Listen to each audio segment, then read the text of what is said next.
Okay, cool. So hi everyone, welcome to today's APAC community call. So today we'll be having the topic is the chapter mid-year updates.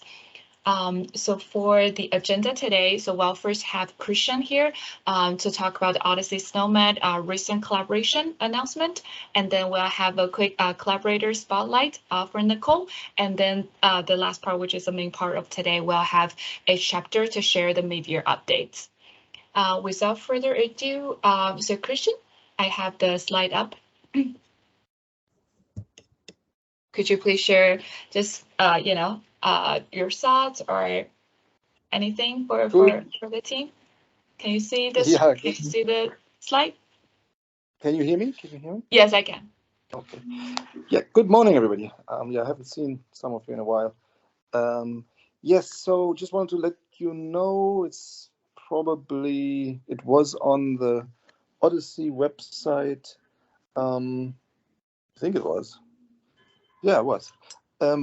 That finally, after long conversation and back and forth, we got a worldwide SNOMED license for ㆍOHDSI. So what does it mean? It means that anybody who uses SNOMED in ㆍOHDSI products, unfortunately they have to use this language because I don't know the lawyers. It's the way the lawyers think about these terminologies is that they're used in some commercial product, and that's why they want them to collect license fees for that. And so they can't. So I don't know how often we explain to them that we are not about products and we're not commercial and we're not making any money with this, and only very indirectly and only some. And what this is research. Okay, and they are not products. But anyway, that's how it's called. So product is defined as something that is on the ㆍOHDSI GitHub, which means it's explicitly mentioned the OMAP CDM and the tools Atlas and Athena and so on.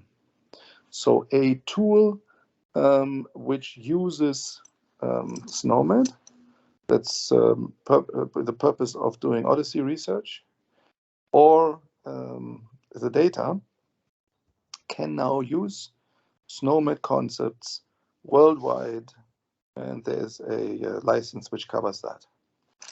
The moment people try to do something else, like redistribute the SNOMED or use it in actual real products, like an EHR product or so, the license does not apply. Okay, so you have to do ㆍOHDSI type research, which is really RWE or longitudinal observational health data research. And then you can use the SNOMED. So countries who are not members don't have to worry about anymore if they want to participate in studies and publish them and represent their findings and all this kind of stuff. Build cohorts. All that stuff can now be done in the system. Okay. Cool. That's great, because I think, I don't know, like if all of the APAC countries are a SNOMED country already, or it's still there, but I think this will be kind of clear out that concerns or impediments for everyone as well. That's very true. It's got fewer and fewer countries who are missing, but still there are some, and there are people who are concerned, right? They say, yeah, I'm in a member country, but what if my colleague, he's part of the network and he's not, right? She, and then that whole thing goes away. It doesn't matter anymore. As long as you're on the planet and you feel the gravity, you are covered. That sounds good. Questions. As long as we're human. So that's I see Mui has raised her hand. So Christian, with this collaboration, is it really only meant for people doing ㆍOHDSI research, right? It doesn't mean like we can use it willy-nilly anytime. This is really between ㆍOHDSI and SNOMED, so only for ㆍOHDSI research would the community be able to use basically the SNOMED vocabulary? Is that correct? Yes, but the OHDSI research doesn't mean it has to be public institution, right? So anybody, so the definition is a product, and product is defined as anything on OHDSI GitHub, and that includes the OMOP CDM. So if you instantiate your data into an OMOP CDM in order to do something with that, then you can use SNOMED. And what you do with that, as long as it has the purpose of, of utilizing the OMOP CDM, which is observational research, you can't really treat patients with that thing. You are covered. There are very few software products which have SNOMED as such. Okay, so for example, Atlas, even though it's mentioned, doesn't have SNOMED loaded. Okay, what it does is it has OMOP CDM data that it accesses, and then if you build your cohort, then yeah, you're going to go in and you're going to pick the data based on the SNOMED concepts. But that comes from the OMOP CDM, doesn't actually come from Atlas, even though Atlas actually is explicitly mentioned. So the only product that I know of who use SNOMED, as such, as a vocabulary, is Athena, because that's how you get the thing, and is an OMOP CDM instance, because that's where your data are going to be converted and mapped into SNOMED. Everything else, you're good. You're good to go. Okay, because you have the data covered in the CDM, and you get the data through a distribution channel in Athena that's covered as well. There's one guy who asked a question online on the forum, and what he wants to do is to build an information graph. So take the data and then turn it into a graph, right, with edges and nodes. And he wants to use synthetic data and then put out this graph into the public internet. Okay, so it's no longer an OMOP CDM. It's not on OHDSI GitHub as part of the OHDSI stack technology, and it distributes things in the public. And so we said, okay, it's on the edge. We need to ask them. So we asked them, asked SNOMED, and SNOMED said, yeah, let them. Why don't we, let's see what this guy come up with, and then we talk. But it's really on the edge. It's half with 1 foot outside. All the stuff that we are usually doing here, doing these studies, whether they're private or public, building methods, publishing this information, developing different use cases, all that stuff is fine.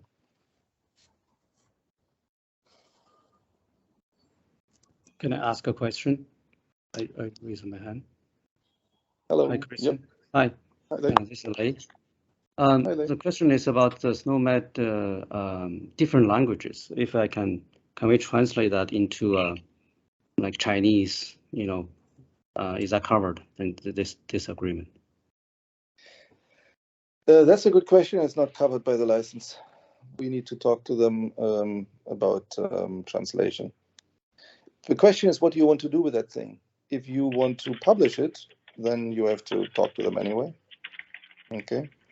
If you want to use it, strictly inside an OHDSI use case, so in a common data model, and in Atlas, then it should be covered. But we should still talk to them about that if you want to do that. Okay, so because all the data we have is in Chinese, so then we want when we build this OMOP model, we can build a OMOP model, but the terms we have to translate that, right? Yep. So even the code, I'm gonna report later. Just we're doing a mapping between a Chinese term to a SNOMED terms. That the SNOMED term is in English, but the Chinese terms is Chinese term. It's ICD Chinese. It's extended ICD code. So we're doing the mapping. So I don't know if that's okay to. I mean, all the purpose is for research, right? So it's for using the OMAP model. So yeah. No, we should. But the problem is it's not theirs, right? So if right now the license extends to what they give us. Okay.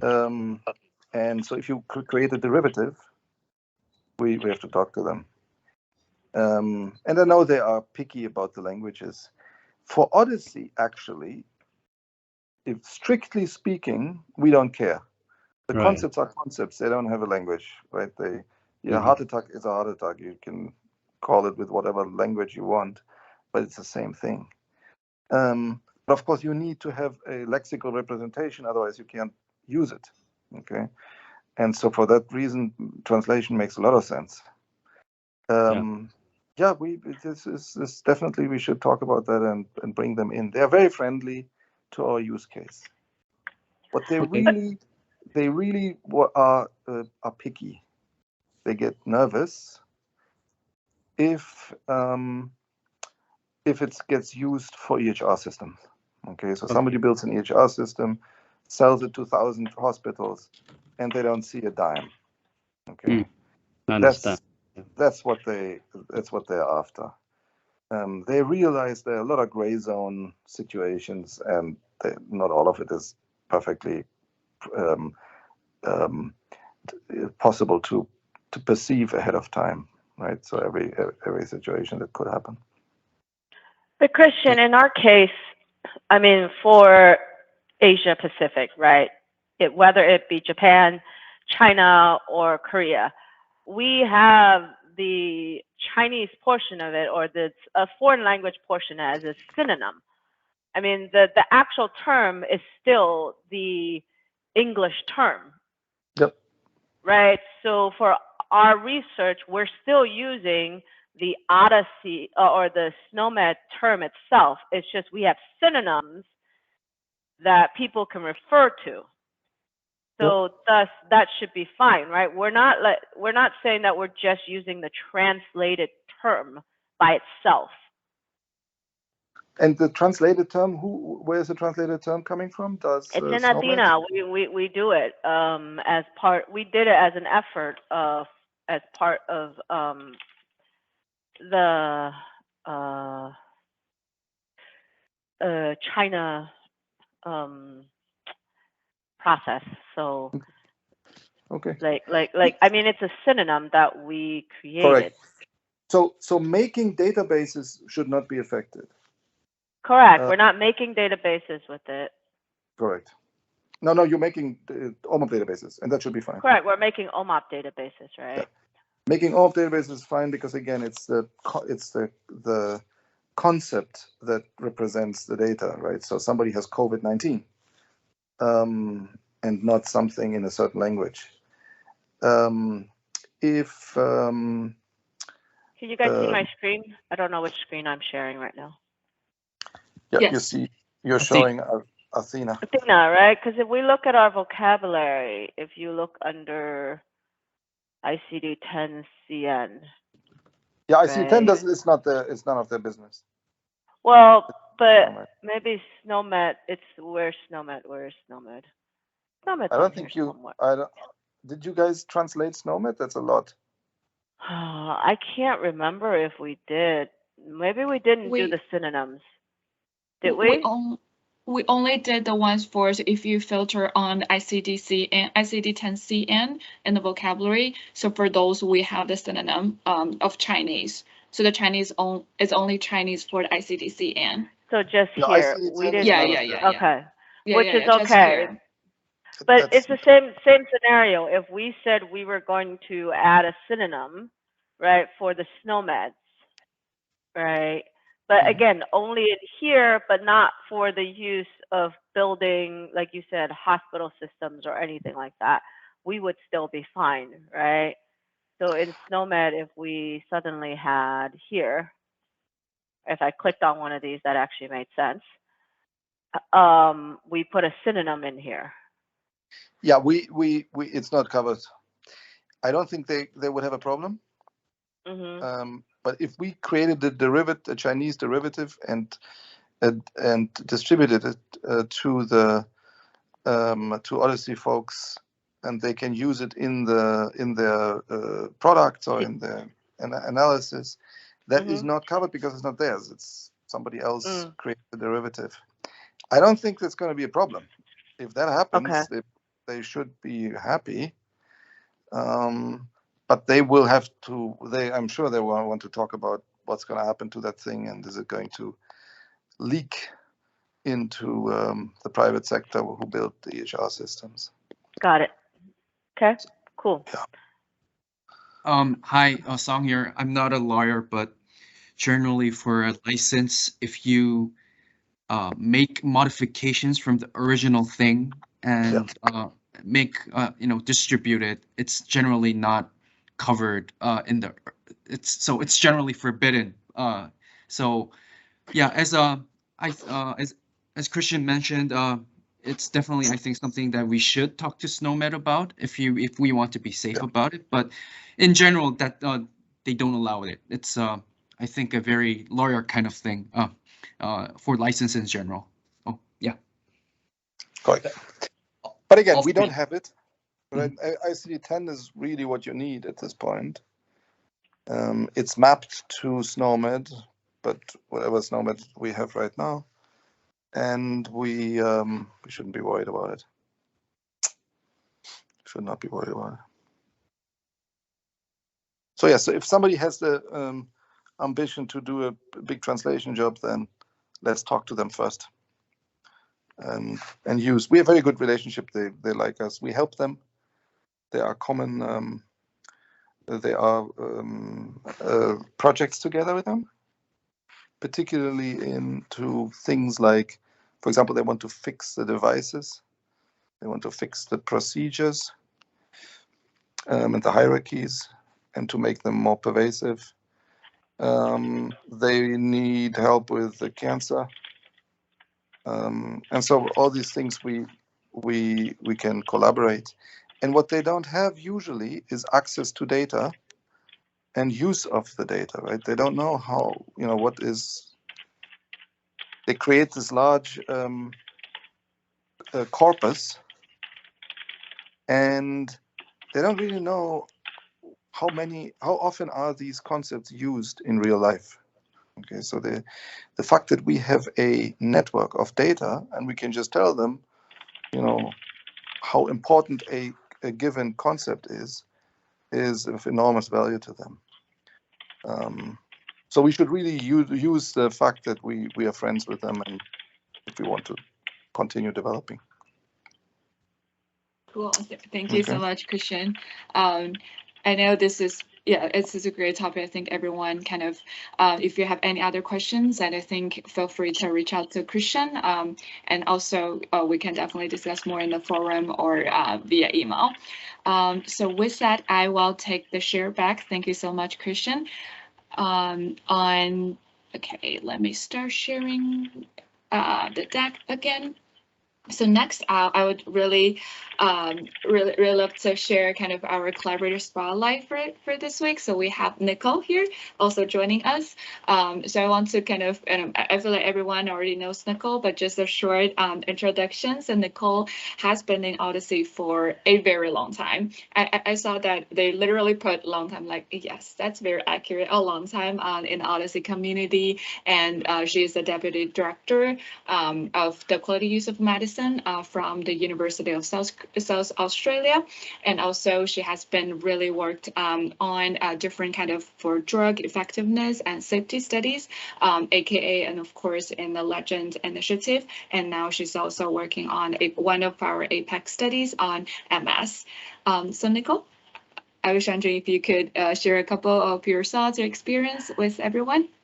Before we go to Nicole, what I wanted to add to that is what this is OHDSI does spotlights of different contributors, and this is OHDSI Global, right? Doing spotlights of different contributors in the different regions that we feel we should acknowledge and give folks the appreciation for the work that they've done.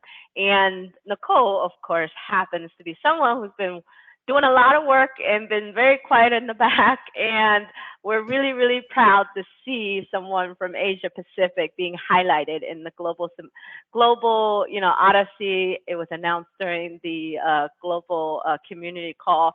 So we're more here kind of wanting to brag about Nicole and to give her,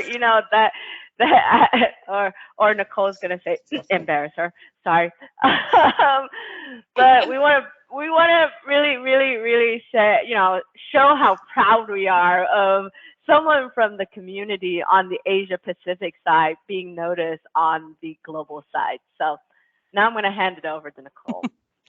Now I'm thoroughly embarrassed.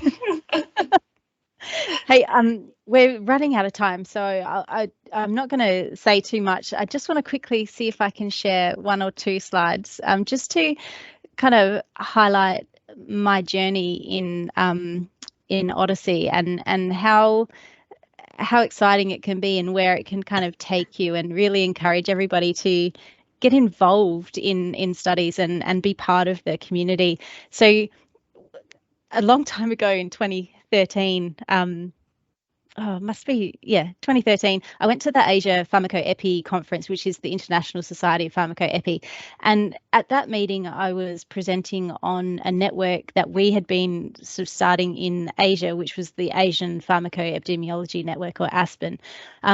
This was, way back when we didn't have a lot of data sets, and of course it wasn't translated into a CDM or anything like that. But I was talking about, some tools that we'd use to do cross, national studies and so on. And at that meeting was this guy, Patrick Ryan, talking about the OMOP initiative, which, as you know, eventually turned into OHDSI. And we met and had lots of things in common, and that really set me on my journey in OHDSI. And as he'll tell you, he sat in a class that I taught in R, and I'm not an R programmer, and completely, made a mess of it, but he thought it was quite funny. But we met and, started collaborating.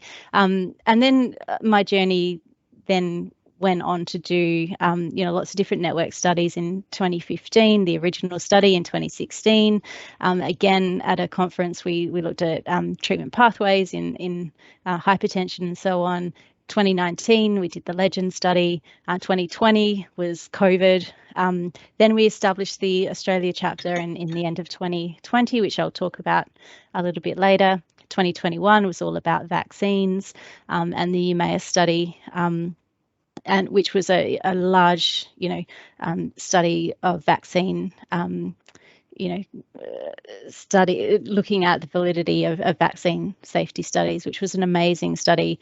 That's just actually the last paper has been accepted for publication, so that's really exciting. But I just wanted to quickly show you this and the breadth of research that you can be involved in with OHDSI, and how important it is, I think, to get yourself involved in different groups and on different topics. So I've done, things around LEGEND, analytical frameworks. We've done collaborations of collaborations. So Aspen also collaborated with OHDSI, and then we had a paper looking at medications in children. I've done work on methods. I've done work on COVID-19. So there's a whole breadth of research that you can get involved in with OHDSI, and I just really encourage you all to kind of get involved in and participate in as many things as you can, and it will just open up a whole world of research opportunities for you. But really quickly, the most important thing about OHDSI, of course, is the friendships and the, the camaraderie that comes with it. And here's just a couple of pictures of pretty much beer drinking when we go to our international conferences. So get involved in that. And in the collaborator spotlight piece, I talk about my hobby, which is rose gardening. So I just thought I'd put up a picture of my rose garden and some of my roses. And yeah, that's me. Thanks, everyone. Thank you so much. Congratulations. Where's Love the picture? roses. What's that? Where's the picture? The picture? That's my house. It's still there. It disappeared. Oh. Yeah. Oh, it's disappeared. Yeah, it disappeared. It disappeared. I turned it off. It's yeah. I've got lots of roses. It's my hobby. What I do to de-stress. I think, Nicole, you and I have a competition. I have 39 rose bushes in my house. Oh, I'm at 50. Ooh. I'm at 50. Game Ooh. on.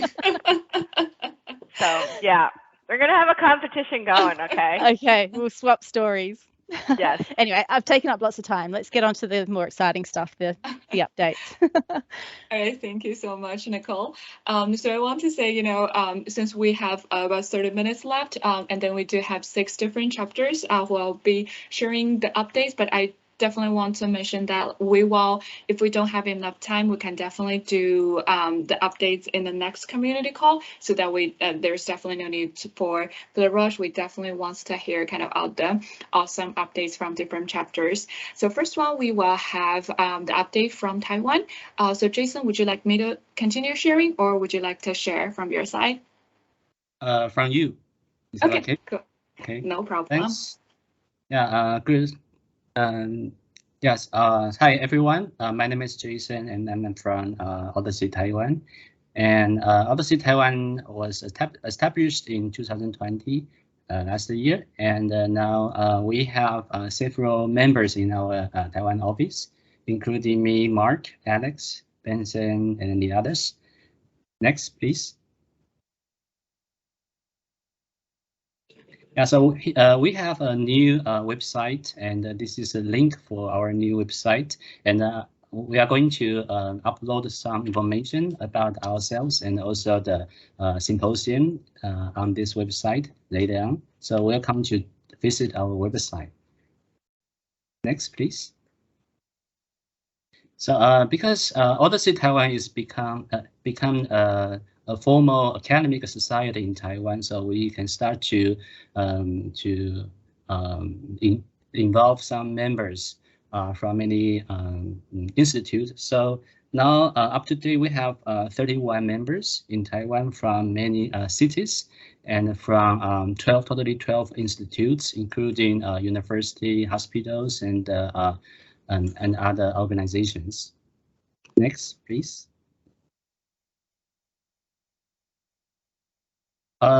This year, we are going to propose 2 research projects and from this, and we are going to invite many co-workers from other countries to join us.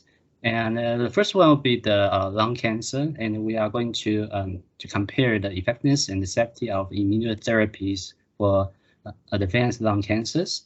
And we hope some friends here from Korea, from Australia, or from Singapore, Japan, China, and others to join us. And we are going to propose to open the propose maybe in August or September for that. And then the second one will be breast cancer prognosis. And this is kind of AI study, and we want to use machine learning to make a prediction model for the prognosis prediction for breast cancer. So also welcome to join us if you are also interested in this kind of research. Next, please.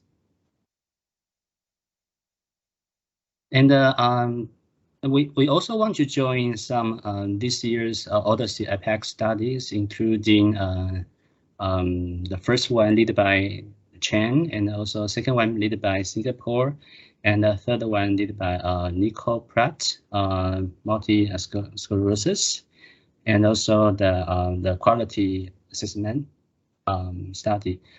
Because until last year, the end of last year, we don't have some cases about COVID, so we are not able to join any study about the COVID. But now we have more than 80,000 cases in our pediatric hospitals. So probably the second one, we can also join the second one. study for about the mortality or morbidity study about COVID-19. Next, please. And we also joined some international studies, like the first one, dual combination therapy use for hypertension, led by Yuan Lu, and which was published in German Network Open. And we also joined some international studies led by Chen, Hong, and Jennifer Lan. And we also want to join the other international studies in the future. Next, please.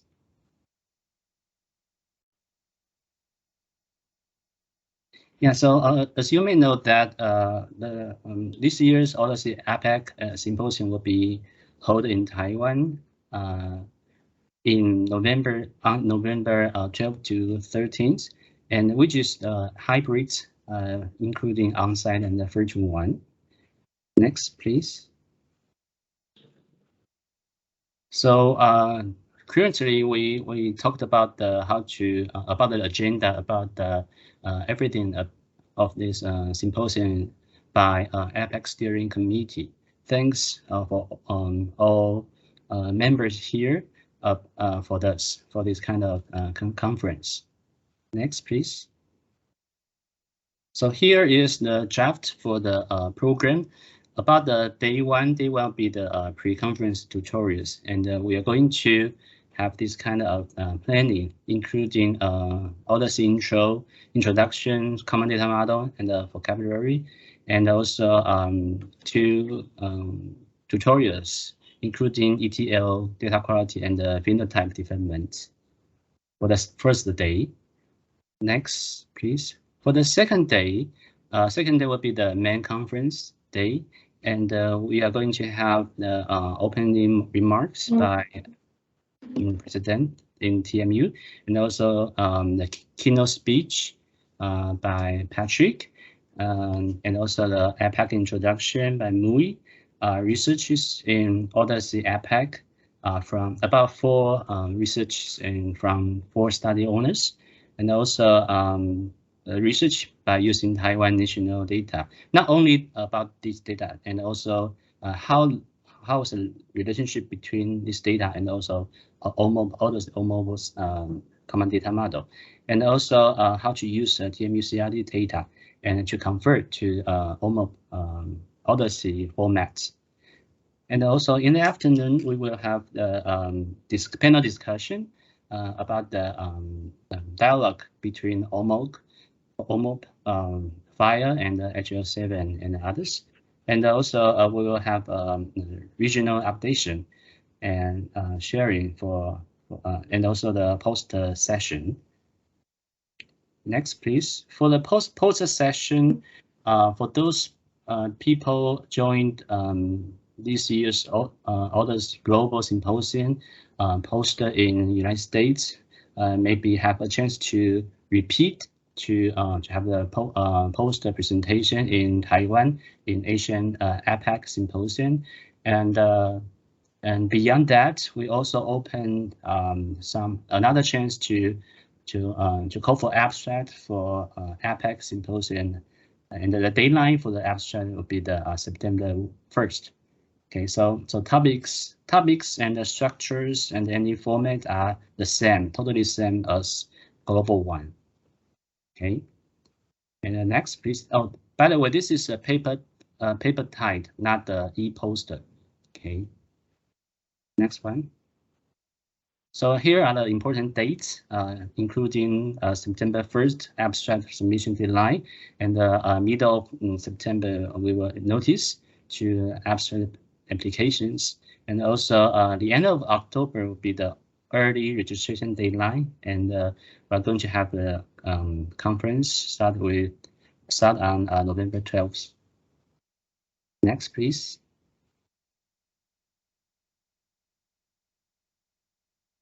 Next slides, please. Yeah, thanks for some sponsors for the financial support here, and next will be the last one. Okay, thanks for your listening, and I'm looking forward to see all of you in Taiwan this November. Thanks. Thank you so much, Jason. Any questions from the audience? Hey, hi, hello, Jason. Hi, morning. Hey, morning here. Hey, thanks a lot for the update. A lot of interesting studies. Actually, yeah, I'm personally particularly interested in one study related to the breast cancer because my lab works on breast cancer as well. Has that study been started, or what's your plan when to start it? Basically, yeah, do let us know and keep us in the loop. We'll be very happy to be part of the study. You mean the previous one I proposed about the breast cancer? Yeah, there's a breast cancer prognostic prediction study, right? Yeah. Has that study been started? Yeah, we have already used our own database to create the prediction models for the diagnosis, for the incident, and also the prognosis. Yeah. So probably we will transfer that to the protocol to become the international one. And I hope you can join us. And if you have any other project, we can join. And please let me know about the breast cancer or others. Like the COVID, the second one will be led by you. I mean, the second APAC studies is from Singapore, right? About the COVID mobility. The principal investigator, I'm guessing they're from Taiwan, but my students are helping to coordinate that. Yes. Okay, thanks. Thanks. Are you going to come to Taiwan this year? Oh yes. It's already in my calendar, and also I'm also about to ask. It's glad that Moe and Chris will be traveling to Asia. Glad to meet them. And I saw that there's a panel discussion with Chris about HL7 and OMOP, etc. Yeah, last time I remember I invited the HL7 Singapore chapter head from Singapore to join Chris for the panel. I'm not sure if you would like him to come to Taiwan as well. If you want, I will try to book his time ASAP. Yeah. Of course. If he or she is available during that time, would you please help us to invite them in advance, and they let me know if they are able to come or not. Okay. So morning, you missed the steering committee. We were going to reach out to you to talk about that because that panel has not been decided yet, right? Understood. The only person that's been decided was Christian. Good enough. Yeah. Cool. Thanks a lot. Thanks, Mui. Thanks. Thank you, Jason. So next we'll have Singapore chapter update. So morning, would you like to share or would you want me to continue? I can share. Okay, thank you. Actually, yeah, could you help me to share? I found a button, sorry. Yeah, no problem. Yeah, I have it here. Help me to share. I think it's easy.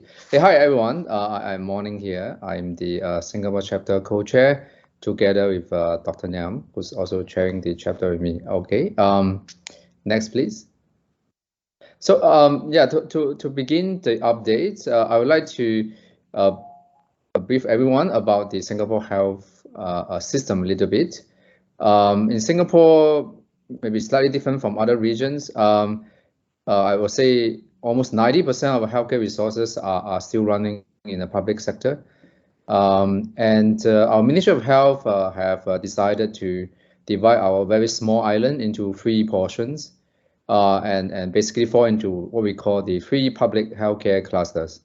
As you can see on the west side, which is the blue color, is the National University Health System that contains, which comprise with 3 hospitals and a number of clinics and GPs, etc.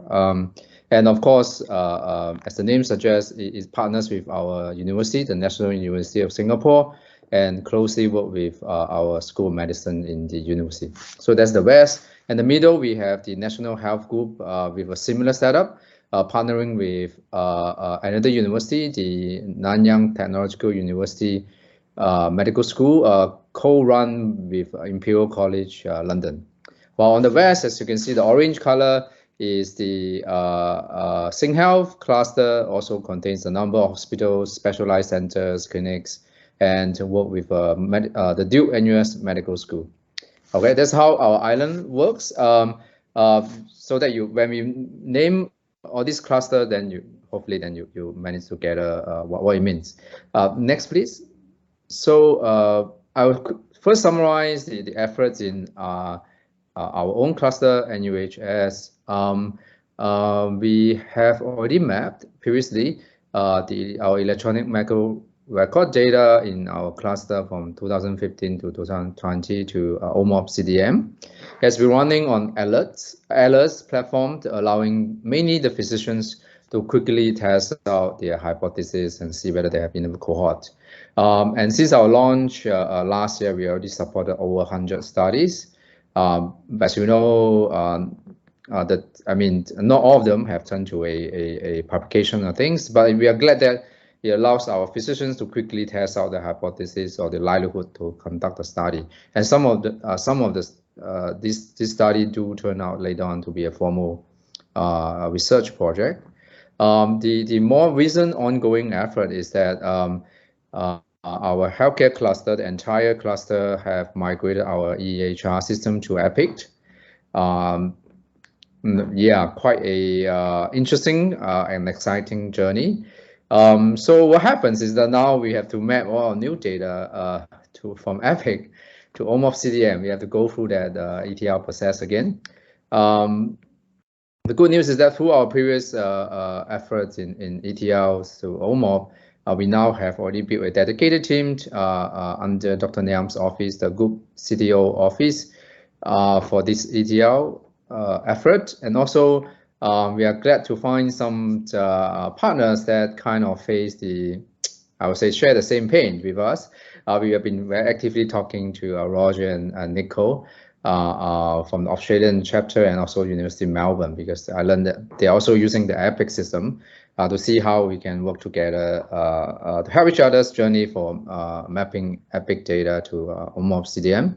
And we are also looking for that, if we manage to done that successfully and learn something, hopefully we can develop a kind of ETL for EPIC repositories in the OHDSI GitHub. So of course that we will work very closely with the OHDSI team. Would like to learn what's the process of creating a repository and what's the process of contributing codes there, etc. Next, please. Thanks. Yeah, and then on the national level, besides our own cluster, actually we have, as I mentioned earlier, we have managed to convince our Ministry of Health that they will adopt OHDSI OMOP CDM as a national standard for research-based data sharing.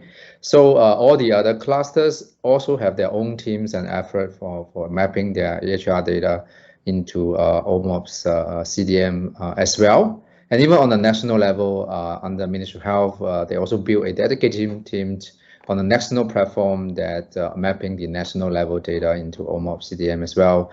And besides Ministry of Health, our Health Science Authority, which is equivalent for FDA, is part of the effort as well. So things are happening. I would say give us a while more, hopefully not too long, until we finish the ETL process. Hopefully, I do look forward that we can start to develop more studies like what Jason did, and of course, definitely need to look up to Nicole. Then once we finish the ETL process, hopefully we can be leaders for some of the regional study as well. Yeah, next please. And another effort we are looking at is that we are looking the possibility to build a ETL or mapping curriculum to train technicians or engineers for various institutes to go through the ETL process. Here we are looking something beyond what we have already done. I know we have tutorials, seminars, and etc. But we are looking a slightly more formal or end-to-end setup that where probably for within 1 or 2 weeks, whatever that needs. Hopefully, so the students in these curriculums will go through the entire process of ETL, and including some exercises, hands-ons, or even a final assignments and assessment. And very, very relevant to Singapore culture. If at the end some certificates will be given, I think that will be very valuable to our engineers as well. But besides the certificate, more importantly, we do want a very structured, almost like a school course kind of training to train more such engineers that can help us for the ETL process throughout the entire island. And of course, that one we would very happy or need the consultation from OHDSI Global and Asia Pacific, the entire community. Yes, next one, please. And studies, as I mentioned, Yu Cheng, one of my students, is helping to lead the one study comparing the morbidity and mortality of healthcare resources utilization for COVID patients. And Yizhi, also one of my students, very lucky to have a chance to work with Chant, and under the supervision of Chant, she already managed to finish an abstract and submit it to the OHDSI Europe Symposium, and then do look forward that we can contribute more to both APAC studies. Yeah, next please. So yeah, moving forward, we are always seeking for collaborations. One thing is that we do know that the OMOP have genomics work groups, and we'd like to join in more conversation, especially in the alignment of the kind of the GA 4GH, another global initiative, right? Sort of a kind of open initiative as well, and then see how that may align. And another challenge we face is that we have still have a lot of free text data in our EHR system. We'd like to work with anyone or learn from anyone if they have any methods or have ideas on methods. How do we convert free text data into the OMOP CDM? And is there any standard of doing that? As I mentioned, we look forward to contribute anywhere we can to the OHDSI GitHub repository as well. And last, definitely but not least, right, look forward to see everyone in real person, of course, in our OMOP APAC Symposium in November. And probably, I know the OMOP Europe Symposium is coming up very shortly. I personally may not be going because it's too short, but the US one, I'm definitely thinking very hard to go. But I'm not sure. I noticed that it's kind of in a hotel out of nowhere. Is there a good location that we travel to the US Symposium? I know it's a silly question. It is. It's actually Washington, D.C. It's just on the outskirts of Washington, D.C. So, we've had it there many years now. It's a really nice hotel. It's a Marriott, right? Yep. And a lot of people afterwards actually go explore Washington, D.C. We're literally like 15, 20 minutes out from downtown. So it's not bad. Yeah. Awesome. Nice. There's a lot of, there's a room block right now. So if you really want to book, you should book now, the room block at least, right, through the OHDSI channel. Else, you know, the hotels around there. But as we get closer, those hotels do go up. They get quite pricey. Understood. And if you haven't registered for it, you should register for it. It is October, what is it, 15th through the 16th? Oh, my dates. It's somewhere in October, the middle of October. So you should register for it. There is a $500 registration fee, but it's not something that folks have to pay if they cannot.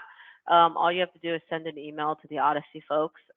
There's an email address on there and say, can you waive my registration fee? And your registration fee will be waived. No questions asked. There's nothing to say, hey, why, or anything like that. We did that because we want to make sure it allows us, one, to recoup some of the costs. And from a corporate point of view, it's a lot easier for us. And even from a school's point of view, it's a lot easier for us to apply for grants, allow us easier for us expense registration fees than actually do like sponsorship, right? So that's one of the bigger reasons. In the past, we've never charged for it, but that's one of the bigger reasons why the Global Symposium is charging for it. And I can tell you, based on the steering committee chats that we've had, it's going to be a very, very interesting and fun symposium again. So I suggest folks who can make it come over to the United States and have some fun with us. And then also, like Jason said, the Asia Pacific one. If the Euro one and the global one is too far, I don't think the Asia Pacific one is too far, but I do understand the country restrictions that everybody has. So we would love to see you guys at one of those symposiums this year.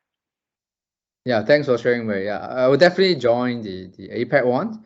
I'm very likely to travel to US to meet you guys if you would like to see me too. Yeah. Okay, cool. So that's all. Morning. Cool. Thank you, Morning.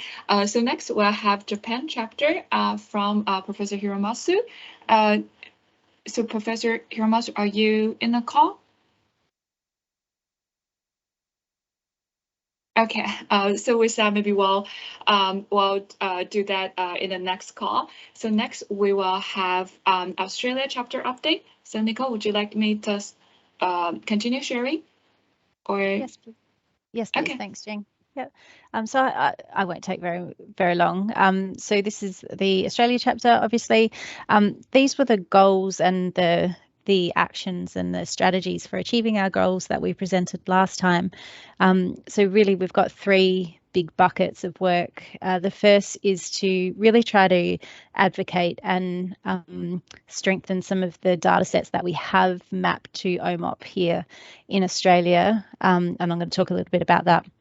The second is to increase participation in the OHDSI community. And, you know, we're doing lots of work, as you've seen in the other chapters, presentations on, you know, how we engage with the community, some of the meetings we're involved in and so on. And the third bucket is, you know, the network study engagement and generating the evidence. And again, we've seen lots of the network studies that are happening here across the Asia Pacific region that Australia is part of. So I won't talk too much about that, but yeah, it's really great to see all the strides that the 4 APAC studies are making at this stage. So let's talk a bit more about the data sets in Australia. So Jing, if you can go to the next slide. So what we're trying to do here is really try to take an audit of the databases and data sources that we have in Australia that are, you know, in various stages of OMOP translation. And as we heard in Morning's talk, you know, there's been a bit of work in the hospital data sets here in Australia in the last year or so, I guess. And a lot of those hospital systems have, you know, systems like Epic or Cerner as systems. So we're trying to sort of coordinate some of those efforts where possible, which is where the collaboration with Singapore comes in with their experience with the Epic system. So you can see that there's, you know, quite a few different databases in different states. So we've covered nearly every state, but got a lot of work to go, you know, if we want to make OHDSI a much more in Australia, a much more national data network. So, you know, and there's various stages of progress of the translation. So many of the, you know, administrative data sets have kind of been translated, but we're really, as I said, focusing on some of the hospital claims data sets or EHR data sets at this stage. So if we pop to the next slide, please. So really our focus for 2022 has really been on the ETL, and we set up an ETL work group which met in May 2022, so just recently. And a lot of the discussion that we had in that meeting was really around how we can kind of communicate across the different groups in Australia working on OMOP translations. And some of the things that we have set up is a new GitHub site for sharing our work and attributing that work to the correct people. So there's a GitHub site that's sort of in development at the moment, but we're hoping that will become a really focused area that we can share our learnings across the country. And we haven't done this yet, but we are planning to create a OHDSI Australia forum as well to really kind of help us coordinate communications as well and get advice from the community at large as well. Another bit of the work, the discussion that we had was around how we coordinate the sharing of mappings in Australia. So, you know, there are specific Australian terminologies and how we might get, you know, the learnings from one group who have done a lot of work in that area, you know, communicated to other groups, and how we might kind of, you know, deal with licensing issues and those sorts of things. So we had quite a long discussion about all of that. So I was really interested, Christian, in what you were talking about with the SNOMED vocabulary. So it might be something we get you to give us a presentation on one day, Christian, like how we deal with this issue of licensing and you know, making mappings, you know, available across different, you know, research sites and that kind of thing. So we had a long discussion about that. And as I mentioned, you know, focusing on these hospital EMR platforms, particularly Cerner and Epic at this stage. So I think that's all I have. The next slide is, Jing, if we go to the next slide. Oh, this, so this paper came out just recently from a group in the University of New South Wales, and they've created an ETL framework for conversions of health databases to OMOP. And I just wanted to kind of shout this out if anybody's interested in having a look at that. They've created some nice sort of YAML files for the mapping logic, and it's quite a nice read, you know, to see how you can do an OMOP CDM conversion. And we also last year we had a OHDSI Australia event where the author of this paper presented his work. So again, that's available on our OHDSI Australia website, so you can jump on and listen to him present this work, and it's a really interesting sort of way of thinking about doing the ETL. So go and have a look at the recording if you're interested, and take a look at the paper. So the next slide, I think, is just the end. Yeah, so yeah, go to our website if you want some more information, and hopefully at next wrap up we'll have some more results to show you on our network study progress. So thanks, Jing. Thank you so much, Nicole. So as we're at the hour time, so we will have Japan, Korea, and China's mid-year updates in our next call. But thank you so much for joining us today, and then we will be sending out the recording as well as the materials on the OHDSI APAC website. Thank you, guys. Thank you, everyone. Have a good day. Okay, thanks everyone. Bye. Bye. Bye.